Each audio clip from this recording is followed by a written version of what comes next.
Hello friends, I am Surabhi. Welcome to my channel. This is my first video. इस video में मैं आपको accounting के बारे में बताऊंगी। अकाउंटिंग की इंट्रोडक्शन और डेफिनेशन के बारे में इजी वे में बताऊंगी। सो अकाउंटिंग क्या है? The recording of business transaction in a systematic manner is the main purpose served by accounting. Accounting का जो मेन पर्पस है वो है बिजनेस की ट्रांजैक्शन को सिस्टमैटिक मैनर के साथ रिकॉर्ड करना। हमने देखा होगा, हम कभी भी पर्टिकुलर पर्सन का अकाउंट्स मेंटेन नहीं करते हैं। अकाउंट्स सिर्फ बिजनेस ऑर्गेनाइजेशंस के मेंटेन होते हैं, जो कि 4 टाइप्स की होती हैं, जिसमें हमारी सोल प्रोप्राइटरशिप, पार्टनरशिप, कंपनी और कोऑपरेटिव सोसाइटी आती है। इन्हीं 4 बिजनेस ऑर्गेनाइजेशंस की हम अकाउंट्स मेंटेन करते हैं। इनको अकाउंट्स मेंटेन करना मैंडेटरी है। जो अकाउंटिंग इंफॉर्मेशन है वो सिर्फ बिजनेस ऑर्गेनाइजेशन या मैनेजमेंट के लिए ही ज़रूरी नहीं है, बल्कि आउटसाइड एजेंसीज के लिए भी वो उतनी ही ज़रूरी है। आउटसाइड एजेंसीज जैसे हमारी टैक्स अथॉरिटीज, बैंक्स और creditors. The management need it for the purpose of planning, controlling और डिसीजन मेकिंग। मैनेजमेंट हमारी अकाउंटिंग इंफॉर्मेशन को यूज़ करके हमारी future planning, future decision making और स्टाफ की कंट्रोलिंग जो है वो सब अकाउंटिंग इंफॉर्मेशन को देख के ही होती है। जो बैंक्स और क्रेडिट्स हैं उनके लिए ये इंफॉर्मेशन इसलिए रिक्वायर्ड है ताकि वो हमारे बिजनेस की वर्थनेस, क्रेडिट वर्थनेस को देख सके कि हमारा बिजनेस कहाँ स्टैंड कर रहा है, हमारे बिजनेस में कितना प्रॉफिट और कितना लॉस हो रहा है। जो टैक्स अथॉरिटीज़ हैं उनके लिए इंफॉर्मेशन इसलिए इम्पोर्टेंट होती है ताकि वो हमारा इनकम टैक्स और सेल टैक्स मेजर कर सके कि पूरे साल के बाद हमारा इनकम टैक्स और सेल टैक्स कितना होता है। सो अकाउंटिंग जो है वो सिर्फ हमारे बिजनेस ऑर्गेनाइजेशन के लिए ही इम्पॉर्टेंट नहीं है। नो, वो हमारी नॉन बिजनेस ऑर्गेनाइजेशन के लिए भी उतनी ही इम्पॉर्टेंट है जितनी वो बिजनेस ऑर्गेनाइजेशन के लिए इम्पॉर्टेंट है। नॉन बिजनेस ऑर्गेनाइजेशन में आते हैं हमारे स्कूल, कॉलेजेस, हॉस्पिटल्स और क्लब्स। फ्रेंड्स, आपको पता होगा कि जो बिजनेस ऑर्गेनाइजेशन है उनका मेन पर्पस होता है प्रॉफिट अर्न करना, और जो हमारी नॉन प्रॉफिट ऑर्गेनाइजेशंस हैं उनका मेन पर्पस है लोगों को सर्विसेज प्रोवाइड करना।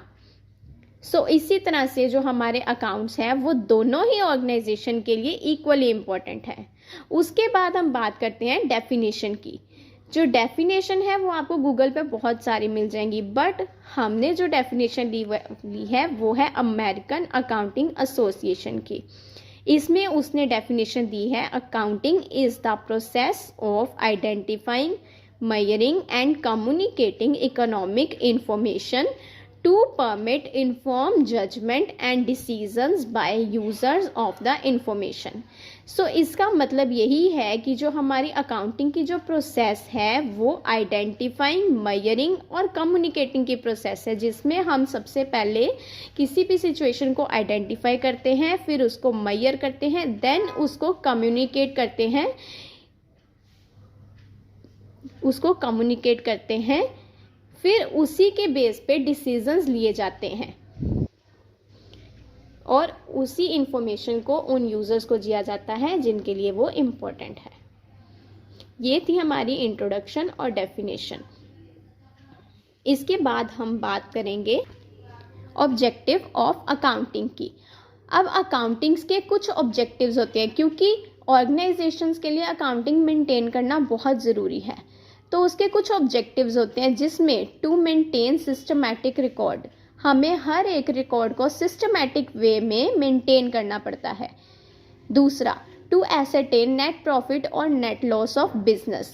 दूसरा इसका ऑब्जेक्टिव है कि हमें अकाउंट्स मेंटेन करने के बाद अपना नेट प्रॉफिट और नेट लॉस इजीली एसेटेन हो जाता है, जो हमें ईयर के बाद पता चल जाता है कि हमारे बिजनेस को कितना प्रॉफिट हुआ है और कितना लॉस हुआ है। Third is to ascertain the financial position of business. तीसरा कि हमें इसमें हमारे बिजनेस की फाइनेंशियल पोजीशन के बारे में पता चलता है। चौथा, to provide accounting information to interested parties. इसी के अगर हमारे अकाउंट्स प्रॉपरली मेंटेन होंगे तो at the end of year जो भी पार्टीज हमसे हमारे अकाउंट्स मांगेगी, हम उनको उनके रिकॉर्ड्स दे सकेंगे, उनको प्रोवाइड करवा सकेंगे। ये थे हमारे objective of accounting. So guys, इस वीडियो में इतना ही।